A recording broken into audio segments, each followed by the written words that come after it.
하나님의 말씀 함께 보시겠습니다. 고린도 전서 5장 1절부터 8절까지 말씀이고요.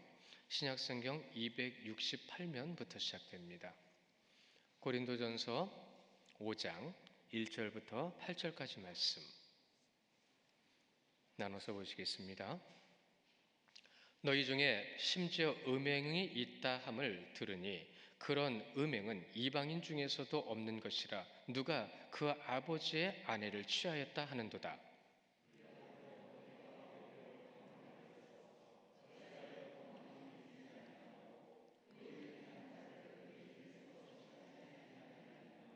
내가 실로 몸으로는 떠나 있으나 영으로는 함께 있어서 거기 있는 것 같이 이런 일 행한 자를 이미 판단하였노라.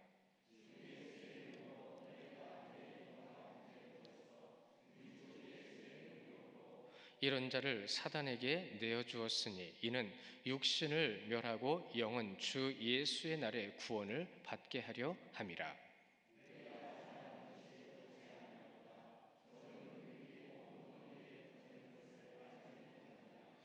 너희는 누룩 없는 자인데 새 덩어리가 되기 위해 묵은 누룩에 내버리라. 우리의 유월절 양 곧 그리스도께서 희생되셨느니라.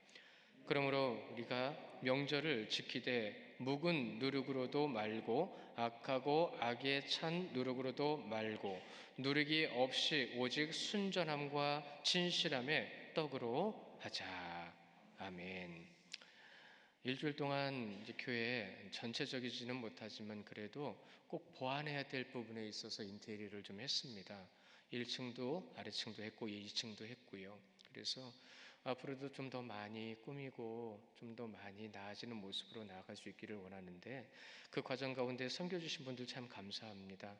우리 박광수 장로님 또 공한숙 장로님도 주중에 오셔가지고 계속 챙기고 일하는 사람들 돌봐주고 그러셨는데 문도 열어주시고 감사드리고 어제도 또 많은 분들이 오셨더라고요. 제가 어제 일이 좀 바빴어요. 아침부터 이것저것 할 일들이 있고 다녀올 때도 있어가지고 좀 직접 인사는 못 드렸는데 많은 분들이 오셔서 이렇게 챙겨주시니까 참 감사하더라고요. 먼지가 굉장했거든요. 나무를 여기서 잘라서 여기서 하다 보니까 그런 수밖에 없었는데 일하는 사람들한테 이렇게 저렇게 막 요구하기는 좀 그렇고 그래서 그냥 놔뒀는데 어쨌든 이렇게 섬길 수 있고 할 수 있어서 너무 감사하고요. 앞이 좀 환해졌죠. 예, 감사하고요. 앞으로 좀 더 많이 우리가 주님의 교회를 돌아보면서 아름답게 꾸며갈 수 있기를 원하고요. 아름답게 꾸민다라는 건 여러분 외관이 중요한 건 아니에요. 우리가 예배하기에 좋은 환경을 만들어가는 거죠. 중요한 건 예배입니다. 하나님을 온전히 예배하고 그 중심된 삶을 살아가시는 우리 귀한 성도님들 되시기를 축원합니다. 오늘 말씀에 그리스도의 일꾼에 이어서 5장 말씀이 기록되고 있죠. 그리스도인의 일꾼은 그 삶의 중심이 예수 그리스도의 십자가입니다. 그 십자가의 은혜를 통해서 우리가 세움받았지만 그 십자가가 없으면 우리는 아무것도 아니에요. 그 아무것도 아닌 것을 고백하는 삶이 여러분 믿음의 삶입니다. 주중에도 도량초등학교에 또 관련해서 확진자가 나왔다고 그래서 오늘도 못 오신 분이 또 계시네요. 그렇습니다. 세상은 그런 일들이 자꾸 있어요. 그러나 그런 일들 속에서 우리가 절대로 놓지 말아야 될 것만 놓지 않으면 됩니다. 지금은 뭐 시대가 좋아져서 유튜브로도 예배하고 또한 시대가 좋아져서 여러 가지 방법으로도 예배할 수 있어요.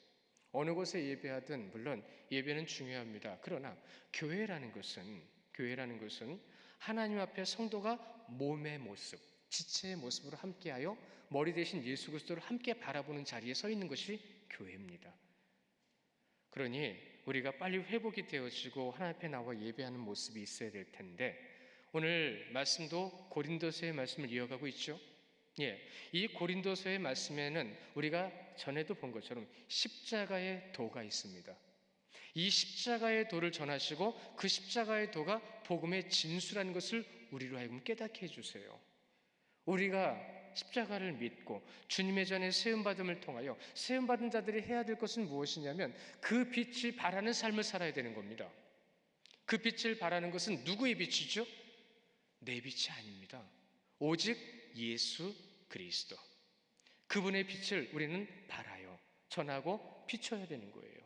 그러니까 일꾼인 거죠. 일꾼의 의미가 무엇인지를 분명히 말씀을 드렸어요. 우리는 알고 있어요. 그런데 이 고린도 교회 안에 지금 보면 여러분 벌써 5장까지 오면서 너무나도 많은 걸 봤어요. 세상의 가치가 들어오고 그 기준이 들어오고 그로 인해서 그 세상 것으로 인하여 판단하고 있는 그들의 모습을 우리는 지금 보고 있다는 얘기죠.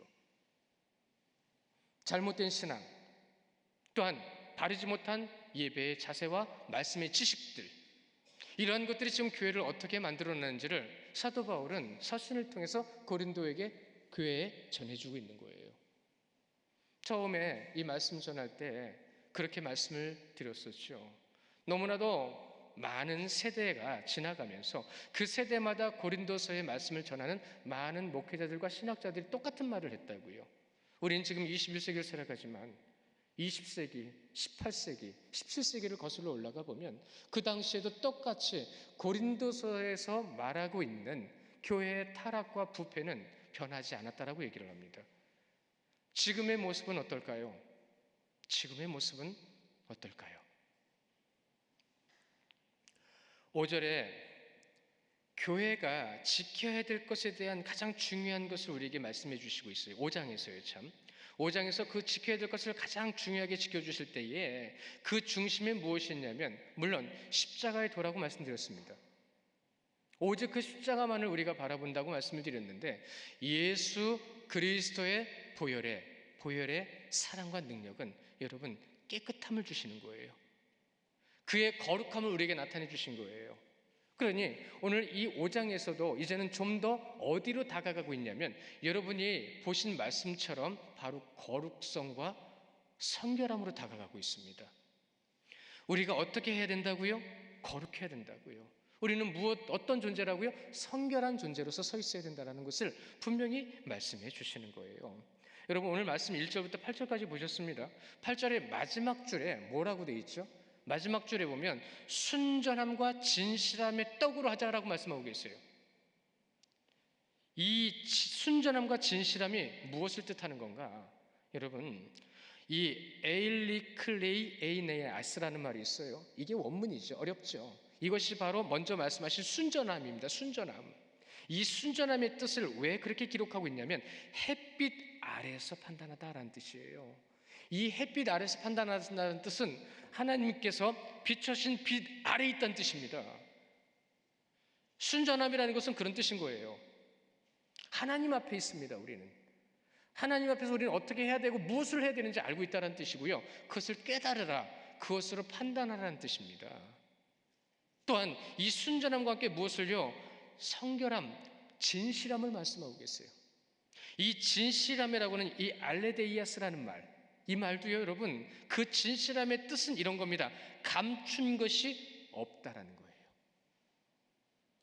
감출 수 없다라는 뜻입니다. 누구 앞에서요? 하나님 앞에서요. 하나님이 모든 빛을 비춰주셨기에 우리는 그 빛 안에 어둠을 물리치고 주님의 뜻을 따라 아버지 앞에 세움받습니다.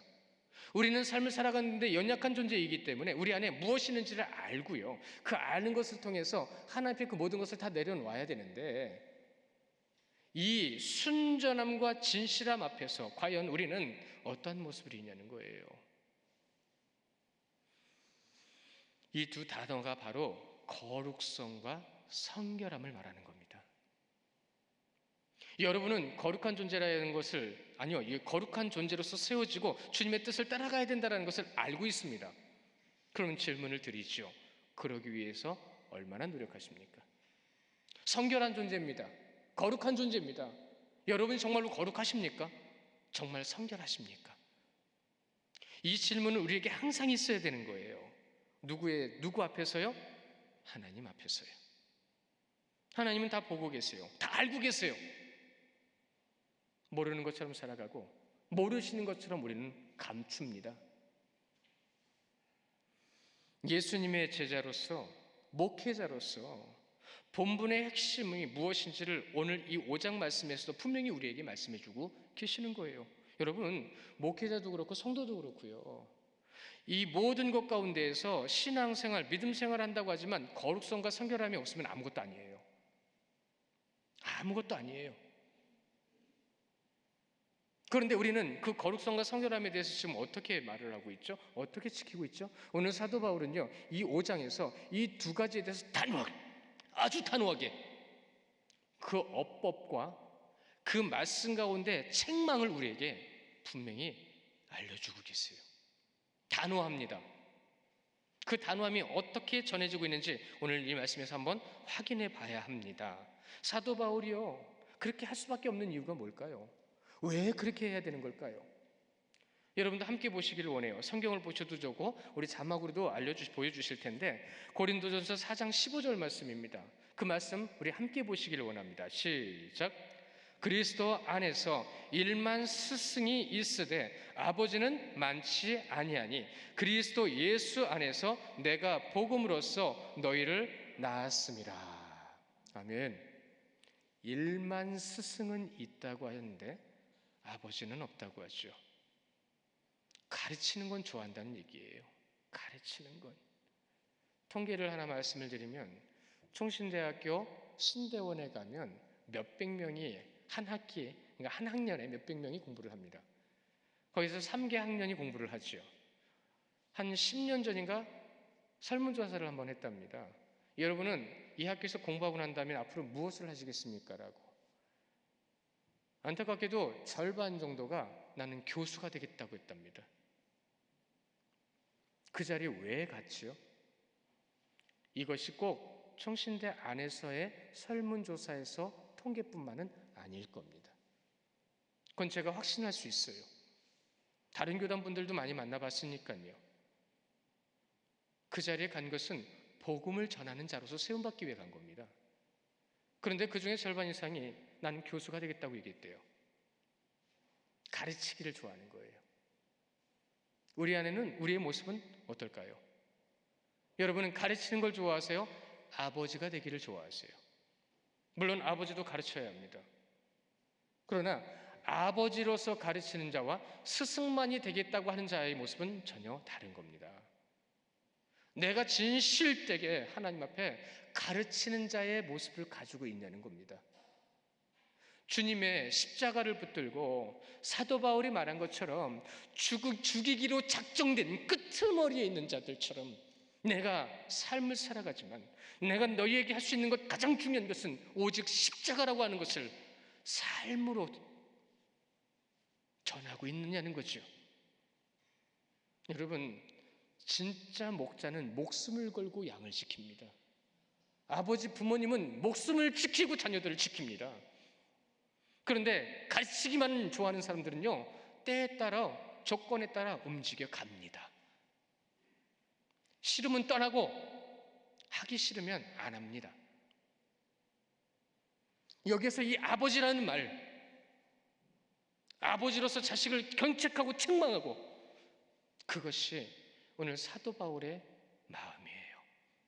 진짜 사도의 모습이라는 겁니다. 가르치려고 하는 사람들은 이 시대에 참 많아요. 그러나 그 가르침을 통해서 사람들에게 헌신하려고 하고 사람들 앞에 나의 마음과 삶의 모든 감정까지라도 내쳐 죽이면서 주님만을 나타내고 하는 사람들은 과연 얼마나 될까요? 보세요. 자신의 지식과 경험과 받은 은사를 자랑거리로 삼아서 자신만을 나타내려고 하는 고린도 교회 성도들을 향해서 이 말씀이 전해지고 있습니다.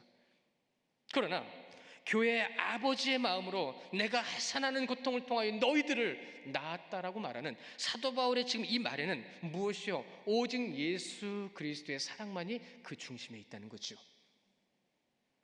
예수 그리스도의 십자가만이, 나는 그리스도의 일꾼이라는 그 중심이 그 자리에 있는 겁니다. 그에게 가장 중요한 것은 거룩성과 성결함이었습니다. 잘못된 것은 잘못된 것이죠. 잘못된 것을 얘기할 때 신앙생활에 그것이 잘못됐다고 얘기해야 되는데 지금 이 시대에는 왜 신앙생활을 그렇게 하십니까? 라는 말을 못해요. 아니요, 안 하기 시작했기 때문에 못하는 겁니다.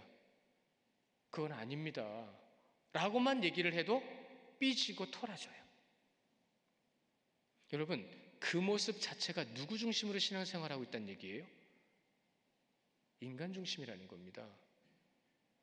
목사가 젊고 부족하고 연약하고 그런 분들 다 있어요. 그래도 목사는 여러분들보다 말씀을 더 많이 봅니다. 말씀의 기준이 여러분들보다 좀 더 선명하단 말이에요. 그래서 목사가 말을 하면 목사가 말한다고 생각하지 말고 그것이 여러분 하나님께서 여러분에게 주신 이성과 판단과 성령의 인도하신 가운데 옳다고 생각되어지면 하십시오. 못한 것 때문에 푸념하지 마시고 못하는 거 채찍질한다고 해서 기분 나빠서 생각하지 마시고 주님의 이름으로 주님의 뜻가운데 쓰임받는 그리스도인들 되시기를 축원합니다. 그것이 그리스도인이에요. 그런데 우리는 지금 그리스도인이냐는 겁니다. 아니요, 한 걸음 더 나아가서 나는 그리스도의 일꾼이냐는 겁니다. 그 일꾼의 자리에서 일그러진 고린도교의 성도들에게 찾아가서 신앙생활은 그렇게 하면 안 됩니다. 내가 처음에 여러분에게 뭘 가르쳐 주셨습니까? 여러분, 하나님의 말씀을 아는 삶이라고 한다는 것은 여러분이 누구로부터 와서 누구에게 가서 누구를 통하여 누구에게 나가는 것인지를 모세 오경을 통해서 분명히 알려드리지 않았습니까? 그런데 왜 지금은 여러분 그 성경의 지식은 여러분에게 없는 것 같습니까? 아니요, 사도 바울은 없다고 표현하고 있습니다. 예수께서 원하시는 교회, 주님께서 세우시는 교회로 나는 분명히 여러분에게 말씀을 드렸는데 지금 여러분은 자기 것을 자랑하고 있지 않습니까? 5장 말씀을 간단하게 한 줄로 이렇게 표현해 볼까요? 아닌 것은 아닌 겁니다. 죄는 죄입니다. 여러분이 그것을 머릿속에 분명히 각인시키지 않으면 아닌 것도 긴 것이 되고요, 죄도 죄가 아닌 것처럼 포장이 됩니다. 왜요? 내가 유리한 대로 사람들 앞에 그렇게 보이면 안 되니까. 근데 여러분, 하나님은 알고 계신데 이것이 구원으로 나아가는 가장 중요한 길입니다. 또한 십자가의 도를 따라가는 자의 모습인 겁니다. 사도 바울은 말합니다. 그리스도 예수 안에서 내가 복음으로써 너희를 낳았습니다. 여러분을 그리스도인의 모습으로 세워지게 하기 위하여 내가 노력했습니다. 고린도전서 4장 20절도 함께 보실까요? 4장 20절은 뭐라고 하시죠? 함께 봅니다. 시작. 하나님의 나라는 말에 있지 아니하고 오직 능력에 있음이라. 아멘. 성도님들만 한 번 더 읽어보세요. 시작.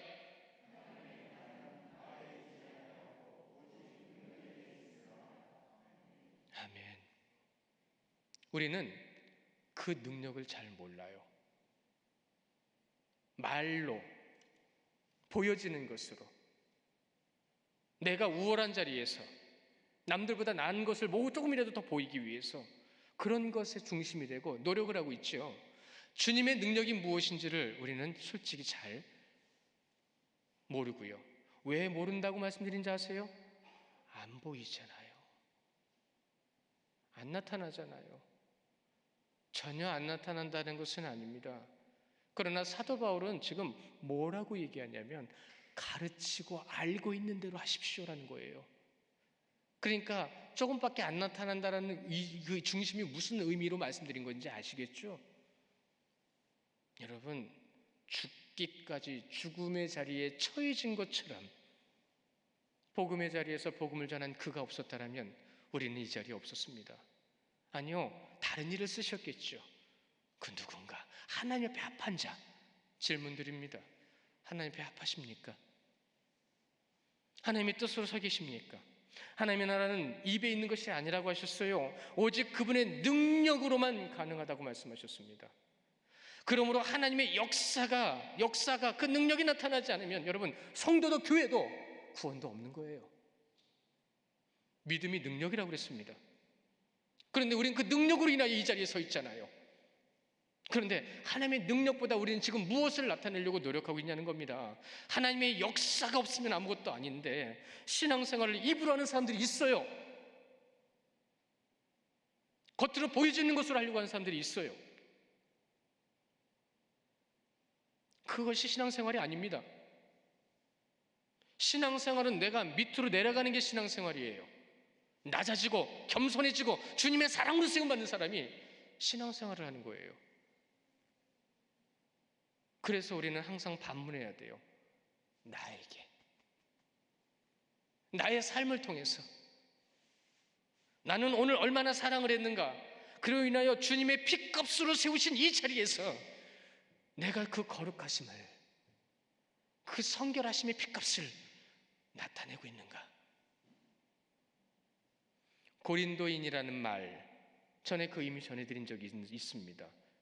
고린도인이라는 말이 어떤 의미라고 그랬죠? 그 지중해를 중심으로 해서 그 모든 주변에 있는 나라들, 소문이 퍼졌어요. 뭐라고요? 고린도인이야. 무슨 뜻이라고요? 가장 타락하고 가장 문란한 삶을 사는 인간들, 그것이 고린도인, 대명사가 됐어요. 한국이 그런 오명을 지금 받고 있죠. 아니요, 오명이라기보다는 진짜 그래요. 인터넷으로 세상에서 가장 많은 악한 것을 뿌려가면서 우리는 그런 것도 알지도 못하면서 기도한다고, 예배한다고, 이 나라가 바른 자리에 세워달라고 간절히 구했지만 우리가 모르는 죄악이 이 땅에 얼마나 많은지, 우리가 가슴을 찢어가며 눈물을 흘리고 기도를 해도 지금 부족한 이때에 우리의 삶만을 가지고 전전긍긍하면서 연약한 모습을 가지고 십자가의 도가, 그리스도의 일꾼이 무엇인지를 눈으로는, 입으로는, 겉으로는 보고 있습니다. 세계에서 음란물에 사용되는 금액이 제일 많은 나라 대한민국, 제일 많은 나라가 중국일 줄 알았는데, 제일 많은 나라가 미국일 줄 알았는데, 그들이 사용하는 금액이 150달러, 200달러지만 대한민국은 500달러를 쓰고 있답니다. 이것이 무엇을 의미하는 걸까요? 그만큼 악하다는 거죠.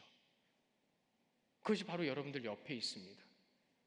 바로 여러분들 옆에 있음에도 불구하고 그것을 우리가 버리지 못하고 그것을 깨끗해 하지 못하는 우리의 모습. 1절에 보시면 오늘 5장 1절입니다. 너희 중에 심지어 음행이 있다 함을 들으니 그런 음행은 이방인 중에도 없는 것이라 누가 그의 아버지 아내를 취하였다는도다. 아버지 아내를 취했어요. 이거는 좀 배경 설명이 필요해서 지금 설명을 좀 드리겠는데, 이 고린도 지역은요 아주 심각한 근친상간의 죄악을 저지르고 있었어요. 가장 대표적인 죄악 중에 하나예요. 고린도 지역은 그 특성상 상업이 발달해서 굉장히 발전을 많이 했어요. 발전을 많이 하다 보니까 무엇이 생겨요? 부요함이 생겨요. 물질이 많아져요. 물질이 많아지다 보니까 사람이 배부르고 등 따스면 어떻게 변해요? 예, 그렇게 변한 겁니다. 인간의 탐욕이라는 것이 하늘을 찌르고 있었던 거예요. 인간의 탐욕이. 여러분들이 지금 겪고 있는 인생에서 믿음의 자리에서 겪고 있는 훈련이라고 생각하면 딱 맞을 건데, 그 훈련을 달게 받으십시오. 그것을 달게 받아야 하나님께서 주신 놀라운 축복과 이 땅에서 누릴 수 있는 것이 많아질 때 절대로 세상으로 나가지 않습니다. 그런데 우리는 그게 싫어요. 왜요? 육신의 중심이 되어 있기 때문에요. 이 나이에요? 아닙니다. 그 나이 상관없습니다. 하나님의 놀라운 역사는 1년이든 2년이든 역사를 여러분을 통해서 이루실 수 있습니다. 믿으시면 하면. 우리가 그러한 믿음을 아버지 앞에 서 있는데 그들은 그러지 않았어요. 그 가운데에 이제 물질이 많고 아버지가 같이 살던 아내 버리고, 그러니까 또 새로 젊은 아내 얻고, 그러다 보니까 살다가 나중에 나이 많은 아버지는 돌아가시고 젊은 아내와 아들만 남아요. 근데 그때 법은 모든 재산은 아내에게로 돌아갔습니다. 물질이 풍요로운데 이 물질을 포기하지 못하는 아들이요, 그 계모를 강제로 아내로 하는 거 맞이한 겁니다. 강제로. 그런데 그것이 한두 집이 아니에요. 물질이 많은 집이 많다 보니까 전처의 아내, 본처의 아내가 낳은 아들들은 다 있고, 그러니까 그 아들들이 이제부터 작당을 해가지고 강제로 하던 것이 이제는 일반화되기 시작하는 모습을 띠게 되는 거예요. 그런데요, 교회 안에도 그런 사람들이 있기 시작하는 겁니다. 교회 안에도. 성경은 분명히 말씀하십니다. 내 아버지의 하체를, 내 어머니의 하체를 범하지 말라고 했어요. 성경은 분명히 모세오경에도 있고 고린도 교회 모세오경이 분명히 전해졌음에도 불구하고 죄악에 대한 경각심이 없어졌어요. 또 하나요, 당시 그 고린도의 가장 득세했던 우상 숭배 중에 하나가 아프로디테였습니다. 많이 들어보셨죠? 이름. 이 아프로디테의 사원이 엄청 컸습니다. 그 안에 큰 만큼 거기의 사제들은 이 신 자체가 여자를 형상화했기 때문에 사제들도 여자예요. 그러니까 그 여자들이 그 신전에서 무엇을 해요? 문란한 일들을 시작하는 겁니다. 가장 악하고 가장 끔찍한 일들이 거기서 나타났다라는 기록의 역사들이 지금도 발견되고 있어요. 인간의 탐욕과 죄악을 감추기 위한 수단이라는 표현으로 그리스 신화를 말합니다. 여러분, 그리스 신화 아이들 책 사서 보여주시죠. 여러분, 그리스 신화 자체가 그러한 인간의 탐욕과 악함을 배경으로 만들어진 게 신화예요. 그것을 알게 된 어떤 어머니들은 그 책 다 가져다가 폐기 처분하더라고요. 참 우리 안에 얼마나 악함이 많이 들어와 있는지 모릅니다. 오죽하면 기록에, 전해지는 기록에 보면 이런 말이 있어요. 성적인 방종은 고대 지중해 중심으로 그 세계들의 예외가 아니었다. 성적인 방종이 예외가 아니고요, 뭐였냐면 원칙이었답니다. 그렇게 악한 시대를 살아갔어요. 그 악함이 교회를 지금 흔들으려고 그래요. 음행이라는 말이 여러분 원문으로 따지면 포르네이아라는 말이에요. 이 포르네이아라는 말은 문란한 모든 악한 행위를 말하는 거거든요. 이 악한 행위의 포르네이아가 바로 포르노의 어원입니다. 얼마나 악한 세대게, 그 악함을 통해서 사람들이 얼마나 지금 무너지고 병들고 가정들이 파괴되고 있는지 모릅니다. 고린도 교회 안에 그러한 성도들이 한 명씩 두 명씩 많아지고 또한 많아지는 것 가운데서 그들을 바라보면서 책망하지를 않아요. 책망하지 않고 건증도 없어요. 그러한 모습을 보일 때에 가장 큰 문제가 뭐였냐면 여러분, 그러한 악함을 그들에게 책망도 않고 건증도 하지 않는 이유가 뭐냐면 여러분, 바로 돈 때문이었습니다. 이 돈을 통해서 교회에 많은 것을 공급하는 사람들이 그들이었거든요. 저 사람 안 나오면 교회 어려워. 그거예요. 이것이 얼마나 무지한 생각인지 아십니까? 교회의 주인이 누군데? 스스로 교회의 주인을 사람으로 만들어 놓는 거예요. 이런 소식을 들은 사도 바울의 가슴이 얼마나 아팠는지, 그 고린도의 타락이 거룩해야 되는 교회를 오염시키고 있는, 이방인들보다도 못한 모습을 살아가고 있는 그 교회의 모습을 보면서 탄식했습니다. 탄식하면서 2절에 그러하고도 너희가 오히려 교만하여져서 어찌하여 통한이 여기지 아니하고 그 일을 행하는 자들을 너희 중에서 쫓아내지를 않느냐.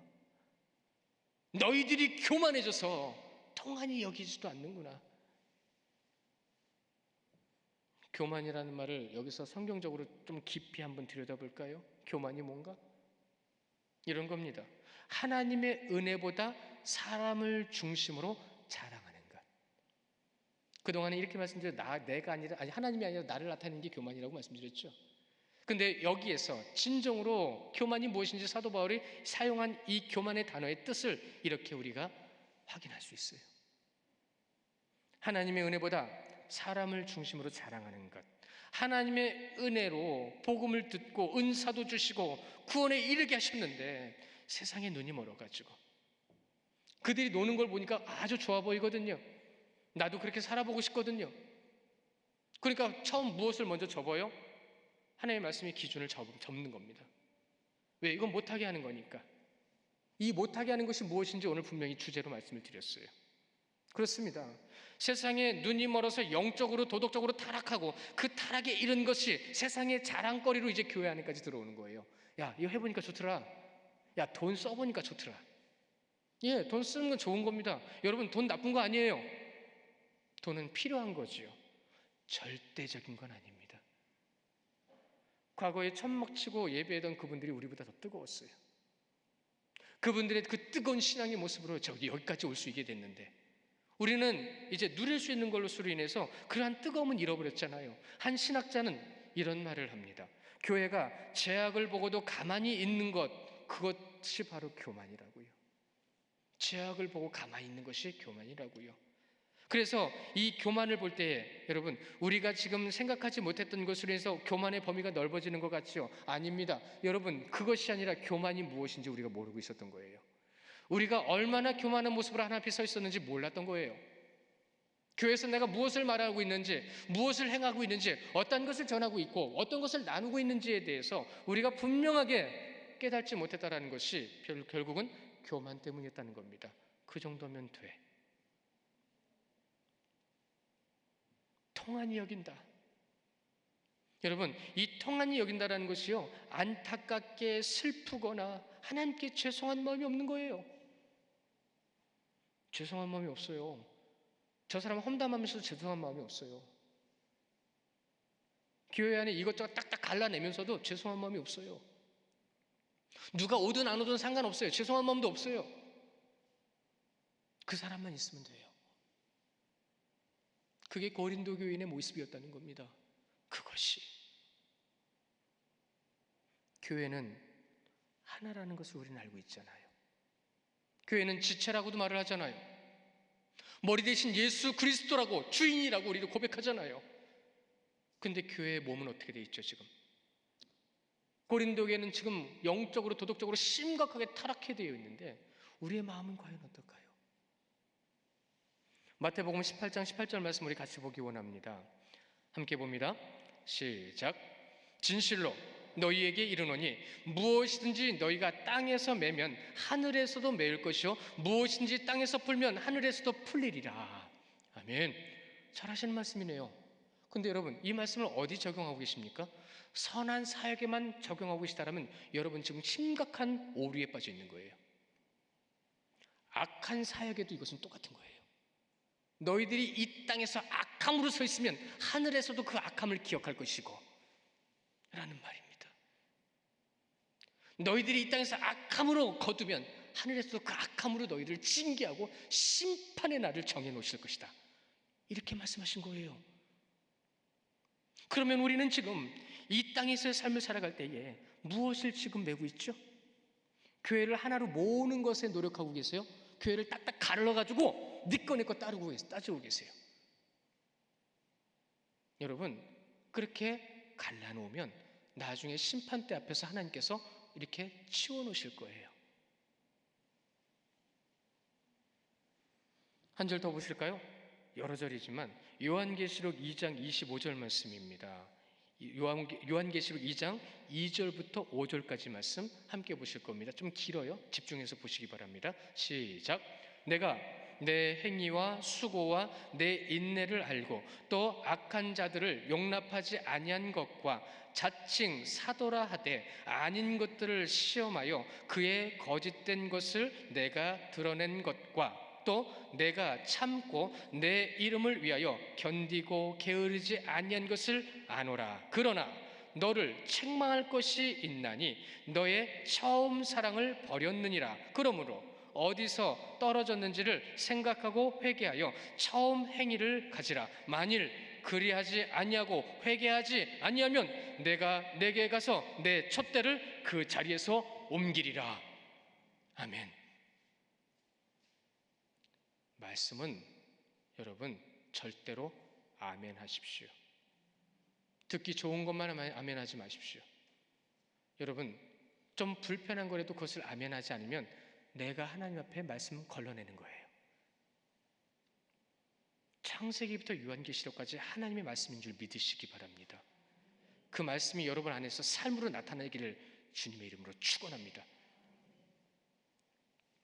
오늘 말씀을 마태복음 18장에서도 보셨고 또한 우리 오늘 본문에서 이 2절 말씀에도 보셨고 또한 요한계시록 5절 말씀 함께 보신 것 가운데 마지막 말씀에도 보셨는데 본절 2절에서는 그 일을 행한 자를 너희 중에서 쫓아내지 않았느냐. 또한 요한계시록 5절 끝부분에 보시면 내가 내게 가서 내 촛대를 그 자리에서 옮기리라. 이렇게 말씀하신 것이 의미와 뜻이 무엇이냐면 여러분, 출교입니다. 출교. 유대인들은 출교를 두려워했죠. 그러나 여기서 말씀하시는 이 출교는 무엇이냐면 구원이 없다라는 뜻이에요. 왜 구원이 없을까요?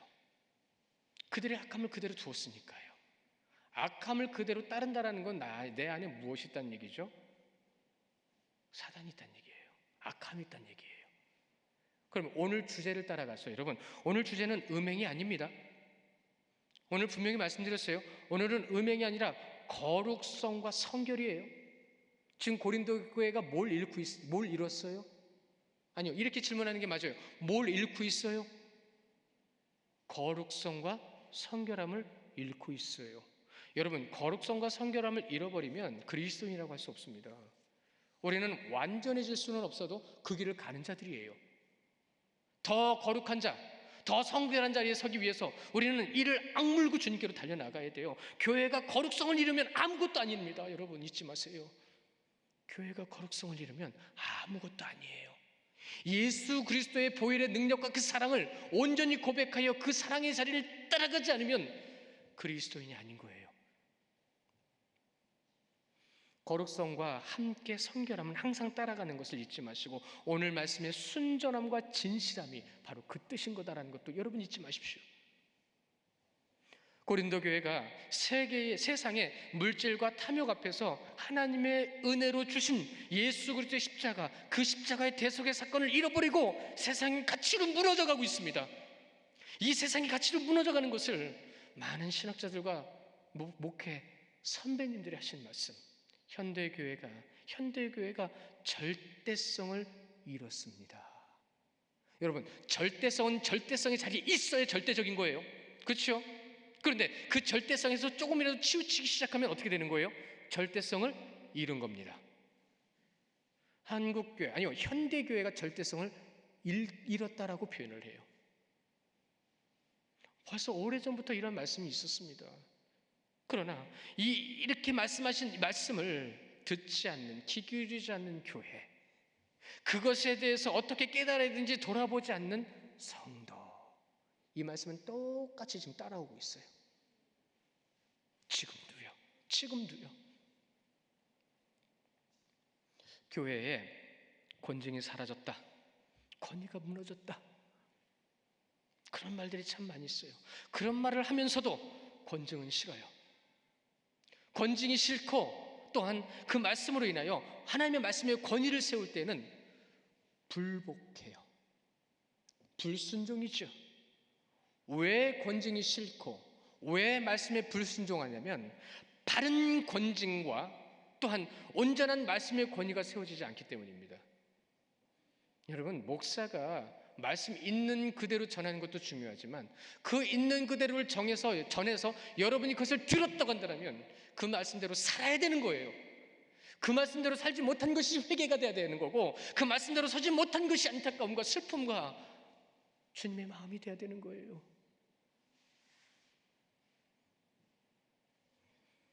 (3절에서) 사도 바울은 여러분과 떨어져 있습니다 라고 하는 안타까움을 말하지만 여러분, 떨어져 있는 거 맞아요. 왜요? 3차 전도 여행인 에베소에 있을 때 이 고린도서를 기록을 했거든요. 그러니까 떨어져 있는 거 맞아요. 그런데 떨어져 있으나 그는 뭐라고 얘기하죠? 결코 떨어져 있는 것이 아니라 영으로는 함께 있다. 이 말을 통해서 그들에게 무엇을 깨우쳐 주시냐면 성령님께서 여러분과 함께 하신 줄 믿으시기 바랍니다. 이 말씀하시는 거예요. 성령은 보고 계십니다. 성령은 알고 계십니다. 성령의 능력을 통해서 우리는 그 믿음을 통해 아버지 앞에 나아갈 수 있게 해주신 겁니다. 그 성령이 보고 계세요. 지금도. 우리에게도. 원문으로 보면요, 완료형, 미완료형, 굉장히 이 완료형과 미완료형이 계속 왔다 갔다 해요. 완료형은 나의 하나님이시다라는 것에 대한 완료형, 미완료형은 항상 하나님이시다라는 것에 대한 미완료형. 언제까지요? 그분 오실 때까지요. 기억하실 거예요. 판단은 인간이 하는 것이 아니라 오직 무엇에 준해서 하는 거라고요? 하나님의 말씀. 그러니까 여러분은 판단할 권리가 없어요. 누가 부족하고 연약하고 어리석고 그런 모습 가지고 있어도 여러분은 판단할 권리가 없어요. 그럼 우리 한번 돌아보자고요. 저를 포함해서 우리 한번 돌아보자고요. 그동안 얼마나 많은 사람들을 우리가 판단했어요. 그동안 우리가 얼마나 많은 사람들을 보면서 잘났네 못났네 얘기했어요. 사실입니다. 저도 그랬습니다. 주중에 저도 분명히 그런 일이 있었습니다. 그러면서 제가 눈물을 흘리며 기도했어요. 주님 죄송합니다. 제가 또 그랬네요. 선배 목사님의 설교를 들으며 선배 목사님 중에 어떤 분이 목사님하고 사모님하고 싸웠대요. 왜 싸웠냐고 그 얘기를 들어보니까 목사님이 예배 끝나고 집에 내려가서 사택에서 오늘 그 성도 때문에 내가 힘들었고 말이야. 그래도 되는 거예요. 그때 사모님이 갑자기 주먹을 불끈 쥐더니 목사님 판단하지 마세요 그랬대요. 그랬더니 목사님이 하는 말이 내가 뭘 판단해. 잘했고 못했고 얘기했은 거지. 그것도 판단이에요. 그게 왜 판단이야. 그리고 싸웠다는 거예요. 그러면서 목사님하고 사이가 약간 일그러졌는데 그 순간 주여 그러면서 기도하셨대요. 주여 기도하시면서 잘못했습니다. 목사님은 그것도 판단이었네요. 사모님도 주여 잘못했어요. 왜요? 목사님을 판단했잖아요. 그리고 나서 그 뒤로는 그런 얘기를 안 하셨대요. 두 분 다. 우리는 과연 어떨까요? 거룩성? 성결함? 절대성입니다, 여러분. 말씀이 내 안에 중심이 되지 않으면 이 판단이라는 것이 흐려져요. 그래서 여러분, 이 판단이라고 하는 이 케리크카라고 하는 헬라어는요, 이런 의미를 함께 가지고 있습니다. 심판. 함부로 판단하지 말라고 하셨죠? 왜 함부로 판단하지 말라고 하시는지 이제 더 아시겠죠? 성도 여러분, 오늘 말씀은 교회의 거룩성과 성결의 그 위협한, 그 성결을 위협하고 있는 그 죄악을 책망하고 있는 거예요. 사람을 책망하는 것이 아니라 그 사단에게 넘어가 있는 그 모습을 책망하고 있는 거예요.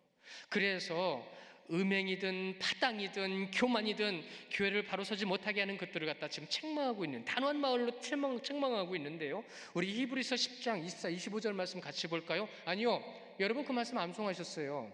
서로를 돌아보아 사랑과 선행을 격려하고 모이기를 패하는 어떤 사람들의 습관과 같이 하지 말고 오직 권하여 그날이 다가옴을 볼수록 더욱 그리하자. 그런데 이 말씀의 중간에 무엇이 있죠? 앞에서는 주님의 놀라우신 뜻과 그것이 주님께 오실 그날까지 지키자고 할 그 가운데 뭐가 있냐는 얘기예요. 모이기를 패하는 어떤 사람들의 습관과 같이 이 말이 있습니다. 이것이 무엇을 뜻하는 거냐면 교회를 거룩하지 못하게 한다는 뜻이에요. 우리는 교회를 하나로 모이게 하는데 전념을 다해야 되는 사람들이에요. 근데 모이게 하지 못하는 것이 있다고 한다면 그것이 바로 거룩성, 성결함을 잃은 거예요. 왜요? 예수 그리스도의 몸을 지금 어떻게 하고 있는 거예요? 예수 그리스도의 보혈의 피를 통해 세우신 교회가 어떻게 돼야 되는데 우리가 지금 뭘 하고 있는 거예요? 모이기를 패하는 사람들에 똑같이 적용된다는 걸 잊지 마시고요. 4절에 주 예수의 이름, 이 주 예수의 이름이라는 것을 추석은 어디에서 번역을 해석을 해서 그 의미를 전달하냐면 이렇게 기록합니다. 이는 매우 엄숙한 관용어를 사용하여 예수의 권징이 예수 그리스도의 이름으로 시행되는 매우 권위 있는 것임을 보여준다. 어디에요? 권징이 있습니다. 예수 그리스도의 이름으로 내가 너희들이 잘못된 것을 지금 말하노라. 그런데 그것이 어디로 이루어지고 있죠? 그 말씀을 자세히 보십시오. 4절에 주 예수의 능력으로 이루어지고 있습니다. 주 예수의 능력이다. 교회의 권증은 단순한 인간의 결정 이상의 의미를 갖는다는 사실을 보여주고 있다. 로 이어지고 있습니다. 예수님의 능력, 예수님의 능력은 교회를 세우신 분이 하나님이시고 그 예수님을 통해서 그 사랑과 십자가를 통해서 세우신 것이 교회다라는 것, 그것이 능력이다라는 것, 그것이 예수의 능력이에요. 그 예수님의 능력은 인간의 지식, 재능, 능력, 교회의 재정, 이것이 교회를 세우는 것이 아니다라는 것입니다. 누구의 능력으로요? 오직 교회는 주님이 세우시는 것인 줄 믿으시기 바랍니다. 그것이 교회예요. 교회 재정이요, 주님이 세우십니다. 사람의 지능과 능력 하나님이 주시는 겁니다. 여러분 잘 아시잖아요. 다니엘의 세 친구가 안 먹었어요. 그리고 나서 그들보다 더 나은 모습을 가질 때에 그들에게 무엇을 주셨다고 하셨어요? 학문을 열어주시고 지식을 열어주시고 지혜를 더하시고 지각을 열어주신 놀라운 역사 가운데 꿈을 해석하며 환상을 볼 수 있는 능력까지도 하나님께서는 주셨습니다. 여러분은 무엇을 경험하고 계십니까? 이제는 우리가 하나님의 거룩성과 성결함을 지키고 따르기 위한 점검에 들어가야 되겠습니다. 두 가지만 말씀을 드려볼까요? 먼저 성령께서 나를 주장하시는지를 확인하십시오. 성령께서 나를 주장하신다라는 뜻은 무엇이냐면 성도는 이미 성령의 감동을 받고 있습니다. 그래서 우리가 믿음이 생긴 거예요. 그래서 우리가 예배할 수 있는 거예요. 그러면 그 내 안에 들어오신 성령께서 내 안에 옳고 그름에 대한 분명한 분별함을 주실 때에 내가 그걸 따르고 있느냐는 겁니다. 이것이에요. 아닌 것 같아도 그것이 말씀에서 성령께서 주시는 것이면 따르시기를 축원합니다. 또한 성령께서 주장하시는 예배에 참여하고 있다는 겁니다. 그 예배는 교회의 거룩성과 성결함이 분명히 나타나는 그 자리가 예배인 거고, 그 예배를 통해서 여러분이 그 예배 가운데 주신 은혜와 말씀을 통하여 그 거룩성을 위해서 애쓰고 노력할 때에 그 하나님의 임재를 경험하는 예배가 되어야 된다는 겁니다. 그것이 바로 성령께서 주장하시는 예배를 우리가 드리고 있는 거예요. 우리가 과연 그 성령의 임재가 이 마음에 기쁨과 감사함으로 나타나고 있습니까? 말씀의 기쁨이 달고 오묘한 말씀으로, 달고 오묘한 말씀이야지만 오늘 고린도 교회 성도들에게는 결코 달 수가 없어요. 왜요? 내 안에 있는, 교회 안에 있는 잘못된 것이 드러나고 있기 때문이죠. 그러면 우리도요, 그것이 드러나면 여러분 기뻐하십시오. 우리의 마음이, 귀가 열리는 거예요. 듣는 거예요. 들리는 거예요. 5절의 말씀에 이런 자를 사단에게 내어주었으니 이는 육신은 멸하고 영은 주 예수의 날에 구원을 받게 하려 함이라. 육신에 속한 자는 구원받을 수 없다는 얘기죠. 영에 속한 자는 구원받는다는 얘기죠. 말씀이죠. 육신의 본성은 죄입니다. 그러므로 육신에 속한 자는 구원에 이를 수 없고 영에 속한 자는 하나님에 속한 자이므로 구원에 이르게 하신다는 뜻입니다. 구원에 이르는 자, 온전한 예배가 있는 자, 이것이 바로 하나님의 성품이 나타난 자입니다. 하나님의 성품. 하나님을 믿으시면 아멘. 여러분이 하나님을 믿으시면 하나님의 성품이 이 예배를 통해서 나타나야 돼요. 예배 가운데 내가 잘못한 것이 있어서 깨닫게 되고 예배 가운데 내가 지켜야 될 것을 알게 되면 그 시간부로 그것을 여러분은 실천하셔야 돼요. 거기에 하나님의 놀라운 역사와 도우심과 은혜가 있는 줄 믿으시기 바랍니다. 그것이 주의 능력이에요. 죄는 잊지 마십시오. 끈질깁니다. 죄는 끈질겨서 거머리와 같고요, 자기가 필요한 만큼 피를 빨아야 떨어집니다. 죄가 그래요. 그래서요, 이 죄와 같은 모든 것 가운데서 절대로 우리 영혼을 놔두지 않습니다. 절대로 가만두지 않습니다. 어떻게 하든 넘어뜨리고 어떻게 하든 구원받을 수 없는 길로 이끌어갑니다. 고린도 교회에 침투한 이 음행이라는 것, 교만, 분쟁이라는 것, 이것이 교회인 성도들을 넘어뜨리고 있어요. 한 번 넘어지면 두 번 넘어지고 세 번 넘어지면 당연한 것처럼 생각되지 않죠? 나 잘 넘어지는 사람이야. 아니요, 그렇지 않습니다. 더욱이 음행이라고 하는 것은 이 사람의 이 심령에 심각한 오류를 만들어 놓고 그래도 되는 줄 알고 그것이 좋은 것인 줄 알고 오류의 심각한 것을 만들어 놓고 넘어뜨리게 만드는데 항상 덫을 준비합니다. 그리고 기회가 되면 넘어지게 만듭니다. 그리고 나서 거기서 빠져나오지 못하게 만듭니다. 그것이 죄입니다. 칼빈도 이렇게 말을 했어요. 사단은 육신을 해롭게 하는 모든 방법을 다 사용한다.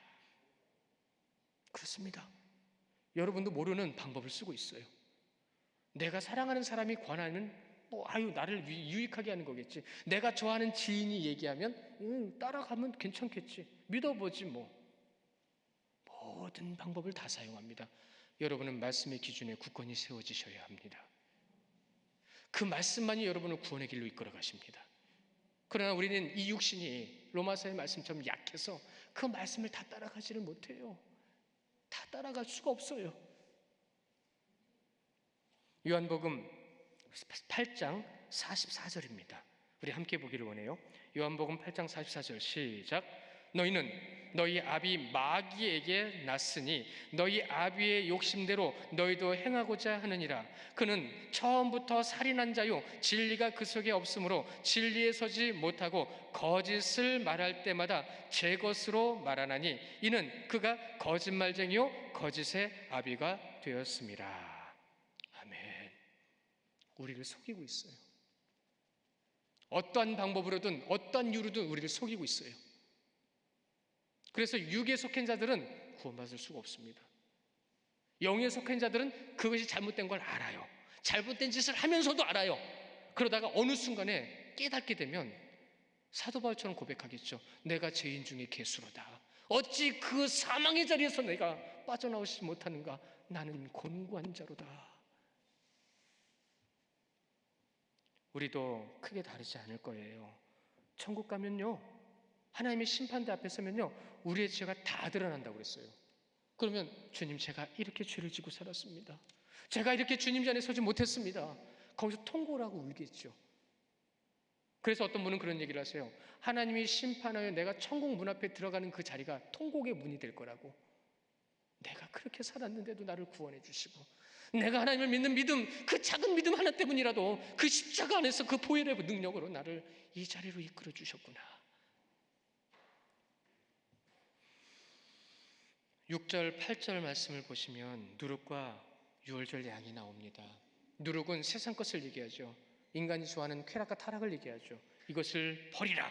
그러나 어린 양의 피를 통해서 우리를 깨끗게 하시고 정결케 하시고 그로 인하여 우리를 구원의 자리로 이끌어 가시는 주님 앞에 우리는 그 믿음에, 그 능력의 뜻을 따라 그리스도인으로 세움받습니다. 여러분, 누룩은요, 그 번지는 속도가 대단합니다. 그 번지는 것처럼 얼마나 많은 죄악이 이 세상을 지금 물들여놨는지 모릅니다. 그 가운데서 영혼을 살리시기 위해서 십자가의 보혈의 능력을, 피 흘리심을, 여러분이 밟고 다니시는 이 모든 땅에 당신의 피를 흘리시며 물과 피를 다 흘리신 그 보혈의 사랑과 거룩하신 능력을 우리는 잊지 말고 우리는 그것을 기억하면서 주님 앞에 나아가야 합니다. 사랑하는 성도 여러분, 8절에 오직 순전함과 진실함의 떡으로 하자라고 하셨습니다. 그 몸은 그리스도의 몸입니다. 우리의 몸입니다. 우리가 그 몸을 거룩하게 하고 성결하게 함을 통해서 세상의 더러운 것을 다 버리라 라고 하는 것이 9절부터 10절까지 말씀이에요.